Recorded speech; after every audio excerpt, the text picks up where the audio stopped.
Good morning student आज की online class में हम पढ़ेंगे लेसन क्लास 10 हिंदी माध्यम सब्जेक्ट बायोलॉजी लेसन 6 पार्ट 6 जैव। बच्चों आपकी ऑफलाइन क्लास में भी मैं पार्ट 6 पढ़ा रहा हूँ, उसी क्लास को आगे कंटिन्यू कर रहे हैं। और ऑफलाइन में मैंने आप लोगों को श्वसन के बारे में बताया। पहला टॉपिक है श्वसन की परिभाषा। मैंने आप लोगों को बताया था ऑफलाइन में कि श्वसन की क्रिया क्या होती है। अभी तक हम जानते थे कि सांस लेने की क्रिया को श्वसन कहते हैं, लेकिन सांस लेने की क्रिया को हम श्वासोच्छ्वास या ब्रीथिंग कहते हैं, जिसमें हम ऑक्सीजन को अंदर रखते हैं फेफड़ों में और फेफड़ों की भरी कार्बन डाइऑक्साइड को बाहर निकालते हैं। यहाँ पर श्वसन का मतलब है भोजन के ऑक्सीकरण की क्रिया। श्वसन वह जैविक क्रिया है जिसमें भोजन का ऑक्सीकरण होता है। इसमें भोजन ऑक्सीजन की उपस्थिति या अनुपस्थिति में सरल भोज्य पदार्थों में टूटता है और ऊर्जा मुक्त करता है। ये आप लोगों को मालूम है। सेकंड टॉपिक है श्वसन के प्रकार। बच्चों श्वसन प्रमुख दो प्रकार का होता है। श्वसन के प्रकार ये दो प्रकार का होता है श्वसन। पहला अनाक्सी श्वसन पढ़ा चुका हूं मैं आप लोग को ऑफलाइन में। दूसरा ऑक्सी श्वसन। देखिए अनाक्सी श्वसन ऐसा श्वसन जिसमें भोजन का ऑक्सीकरण बिना ऑक्सीजन के होता है, तो उसे हम अनाक्सी श्वसन कहते हैं। ऑक्सी श्वसन वह श्वसन जिसमें भोजन का ऑक्सीकरण ऑक्सीजन की उपस्थिति में होता है, यानी इसमें ऑक्सीजन जरूरी होता है, तो इसमें भोजन का ऑक्सीकरण ऑक्सीजन की उपस्थिति में होता है, तो इसे हम ऑक्सी श्वसन कहते हैं। ठीक है बच्चों, समीकरण भी आप लोगों को बनवा दिया था, अभी फिर मैं बता दूंगा जब अपन अंतर लिखेंगे। थर्ड टॉपिक है ऑक्सी और अनऑक्सी श्वसन में अंतर। तो पहला अंतर तो आप उसका परिभाषा लिख सकते हैं। ऑक्सी श्वसन में अनऑक्सी श्वसन में ऑक्सीजन की जरूरत नहीं होती, ऑक्सी श्वसन में ऑक्सीजन की जरूरत होती है। मैं दोनों का समीकरण लिखता हूँ।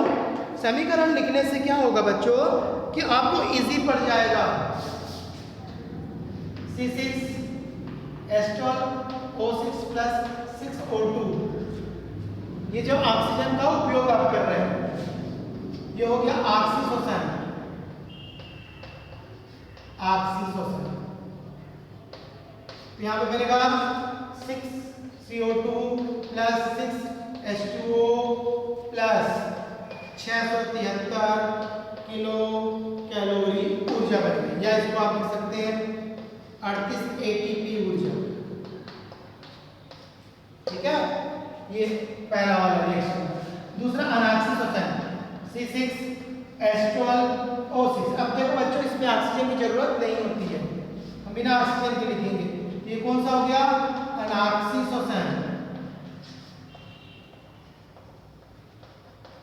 तो यहाँ पे बनेगा ethyl alcohol C2H5OH + 6 C2H5OH + 6CO2 + 21 kilo calorie ऊर्जा या 2 ATP ऊर्जा। देखो अब दोनों में अंतर लिखना आसानी रहेगा। ऑक्सी श्वसन में हमने ग्लूकोज को ऑक्सीजन की उपस्थिति में जलाया, कार्बन डाइऑक्साइड गैस पानी बना, अधिक ऊर्जा बनी 673 किलो कैलोरी ऊर्जा बनी, एटीपी में 38 एटीपी। अब अनाक्सी श्वसन में देखते हैं, यहाँ पे हम ग्लूकोज को जला रहे हैं बिना ऑक्सीजन के, तो कम ऊर्जा मिलेगी इसमें। एथिल अल्कोहल बन रहा है, कार्बन डाइऑक्साइड बन रहा है और 21 किलो कैलोरी ऊर्जा, कम ऊर्जा बन रही है, यानी 2 एटीपी ऊर्जा। यही आप अंतर में लिख सकते हैं। पहला अंतर ऑक्सी श्वसन में ऑक्सीजन की जरूरत होती है, अनऑक्सी श्वसन में ऑक्सीजन की जरूरत नहीं होती। दूसरा अंतर ऑक्सी श्वसन में कार्बन डाइऑक्साइड जल बनता है, अनऑक्सी श्वसन में एथिल अल्कोहल और कार्बन डाइऑक्साइड बनता है। तीसरा अंतर ऑक्सी श्वसन में अधिक ऊर्जा मिलती है 673 किलो कैलोरी, अनऑक्सी श्वसन में कम ऊर्जा मिलती है 21 किलो कैलोरी। चौथा अंतर ऑक्सी श्वसन में 38 एटीपी ऊर्जा बनती है, अनऑक्सी श्वसन में 2 एटीपी ऊर्जा बनती है।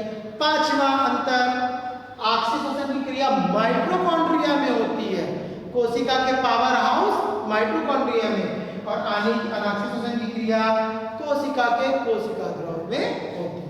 तो सभी समीकरण से आपको 5 अंतर अपने आप बन जाएंगे।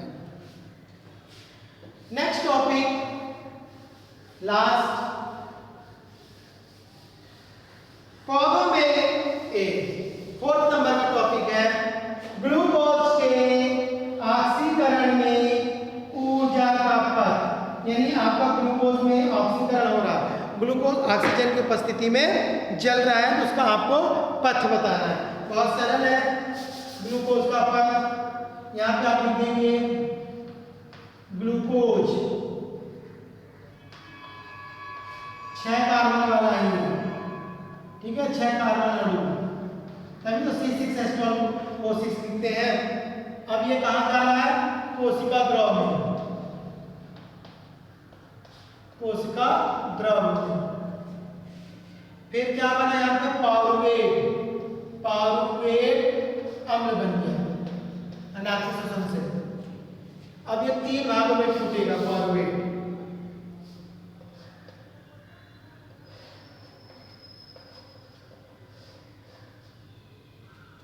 यहाँ पे O2 के बिना, बिना ऑक्सीजन के, O2 के बिना क्या बनेगा? O2 के बिना अब देखते हैं अपन O2 के बिना क्या बनता है बच्चों। तो O2 के बिना ethanol plus carbon dioxide, ethanol जो हमने लिखा था ना C2H5OH, ethanol plus carbon dioxide plus CO2 plus थोड़ी सी ऊर्जा। कितनी ऊर्जा? 21 किलो कैलोरी ऊर्जा, कम ऊर्जा मिलेगी। अब यहाँ पे बना ये भी O2 के बिना है, सेकेंड वाला भी O2 के बिना, यानी कौन सा शोषण हो रही है? अनाक्सिक शोषण, O2 के बिना। तो लैक्टिक अम्ल और ऊर्जा बनेगा इसमें, लैक्टिक अम्ल प्लस ऊर्जा। देखो बच्चों, 2 जगह बिना ऑक्सीजन के यानी अनाक्सिक शोषण की क्रिया हो रही है और कम मात्रा में ऊर्जा बन रही है। अब यह है O2 की उपस्थिति। अब यहाँ पे ऑक्सीजन यूज होगा बच्चों, तो जब ऑक्सीजन यूज होगा तो कौन सा शोषण हो गया? ये आपसी शोषण की क्रिया, क्योंकि लास्ट में हम ऑक्सीजन यूज कर रहे हैं। तो बनेगा क्या क्या बनेगा? कार्बन डाइऑक्साइड प्लस जल H2O प्लस अत्यधिक ऊर्जा बनेगी अब इसमें, क्योंकि आपसी शोषण में आपको मालूम है कि ज्यादा ऊर्जा बनती है।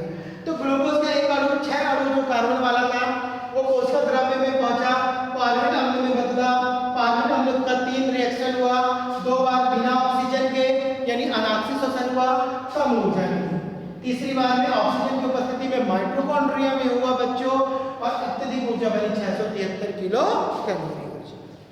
तो ये था आपका ऑक्सीजन। नेक्स्ट टॉपिक देखते हैं, पौधों में गैसीय आदान प्रदान। पौधे गैसों का आदान प्रदान कैसे करते हैं? हम सभी को मालूम है कि पौधे यूज क्या करते हैं? कौन सी गैस लेते हैं? CO2, और मुक्त क्या करते हैं? O2। ठीक है, पौधे वातावरण से कार्बन डाइऑक्साइड गैस को ग्रहण करते हैं, अपना भोजन स्वयं बनाते हैं, और गैस कौन सी मुक्त करते हैं? Oxygen gas. प्रकाश संश्लेषण का समीकरण मैंने आप लोग को पढ़ाया है। तो इनमें गैसीय आदान प्रदान कैसे होता है पौधों में? पौधों की पत्तियों की निचली सतह पर, ये पत्ती की नीचे वाली सतह पे छोटे छोटे छिद्र पाए जाते हैं, जिसको हम क्या कहते हैं? रंध्र। प्रत्येक पौधों की प्रत्येक पत्तियों में असंख्य छोटे छोटे छिद्र पाए जाते हैं, जिसको हम रंध्र कहते हैं। इसी रंध्र से पौधे कार्बन डाइऑक्साइड को अंदर लेते हैं और ऑक्सीजन को बाहर भेजते हैं। ठीक है, अब इसके लिए गैसों के आदान प्रदान के लिए विसरण का नियम मानते हैं। विसरण का नियम क्या होता है? विसरण का नियम अभी देखते हैं। तो गैसीय आदान प्रदान के लिए विसरण का नियम लागू होता है। विसरण के नियम में बच्चों पदार्थ अधिक सांद्रता से कम सांद्रता की ओर जाते हैं, यानी अधिक मात्रा से कम मात्रा। अब पौधे दिन के समय प्रकाश संश्लेषण की क्रिया करते हैं, उस क्रिया में कार्बन डाइऑक्साइड का उपयोग कर लेते हैं, जिसके कारण पौधों के अंदर कार्बन डाइऑक्साइड की कमी हो जाती है और वातावरण में कार्बन डाइऑक्साइड की अधिकता रहती है। तो विसरण के नियम से कार्बन डाइऑक्साइड अधिक मात्रा से कम मात्रा की ओर, यानी वातावरण से पत्तियों द्वारा, रंध्रों द्वारा पत्तियों के अंदर जाकर भर जाते हैं और पौधों को कार्बन डाइऑक्साइड मिल जाती है। अब वो क्या कर रहे हैं कार्बन डाइऑक्साइड का उपयोग भोजन बनाने में। कौन सी गैस उत्पन्न हो रही है उनके अंदर? ऑक्सीजन। अब पौधों में ऑक्सीजन की मात्रा अधिक हो गई, अब बाहर वातावरण में ऑक्सीजन की कमी है, तो ऑक्सीजन अधिक से कम की ओर, यानी पौधों की पत्तियों से निकल कर बाहर वातावरण में आ जाते हैं। इस तरह पौधों में गैसीय आदान प्रदान होता है। तो बच्चों आज की क्लास आपकी यहाँ पे कंप्लीट हो रही है। वीडियो को अच्छे से सुनेंगे, समझेंगे और इसके भेजे हुए टॉपिक्स को अपनी कॉपी में आप लिखेंगे।